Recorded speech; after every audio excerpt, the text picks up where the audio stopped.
Kashyap music present Holi खेलबे गे छौरी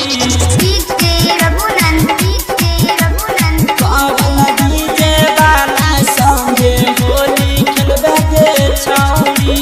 music director संगात बनका पियर का कोरिकावा सुना रंग लगे बेगे छौरी हाँ रंग लगे बेगे छौरी कहवाना डीजे वाला संगे होली खेलबे गे छौरी कहवाना डीजे वाला संगे होली खेलबे गे छौरी बनका पियर का कोरिकावा सुना रंग लगे बेगे छौरी हाँ रंग लगे बेगे छौरी कहवाना डीजे वाला संगे होली खेलबे गे छौरी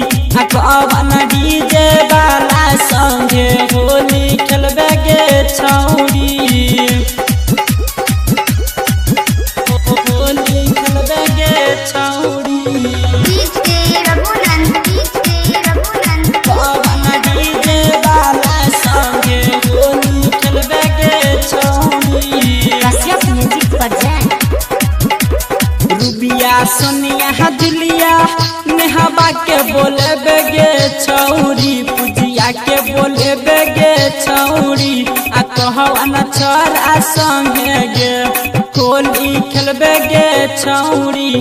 कहवाना छोरा संगे गे रंग लगे बेगे छौरी कहवाना छोरा संगे गे रंग लगे बेगे छौरी ललका पियर का कोरिकावा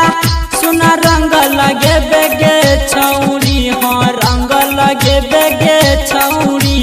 कहवाना डीजे वाला संगे होली खेलबे गे छौरी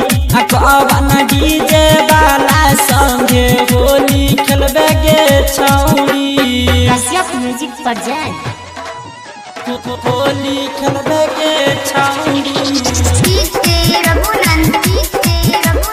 कहवाना डीजे वाला संगे होली खेलबे गे छौरी म्यूजिक डायरेक्टर संगात भोरे भोरे उठ के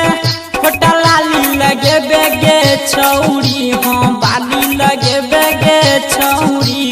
कहवाना छोरा संगे गई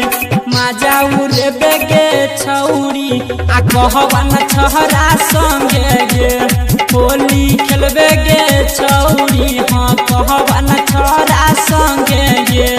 होली खेलबे गे छौरी ललका पियर का कोरिकावा सुना रंग लगे बेगे छौरी हाँ रंग लगे बेगे छौरी कहवाना डीजे वाला संगे होली खेलबे गे छौरी कहवाना डीजे वाला संगे होली खेलबे गे छौरी होली खेलबे गे छौरी कश्यप म्यूजिक प्रेजेंट कहवाना डीजे वाला संगे होली खेलबे गे छौरी राइटर रंजित किशन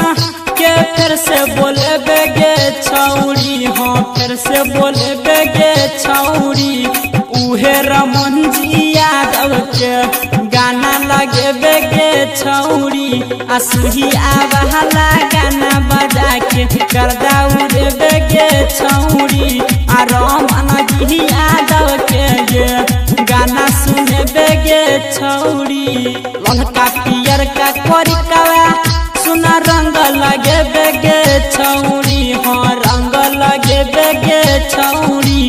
कहवाना डीजे वाला संगे होली खेलबे गे छौरी कहवाना डीजे वाला संगे होली खेलबे गे छौरी कश्यप म्यूजिक प्रेजेंट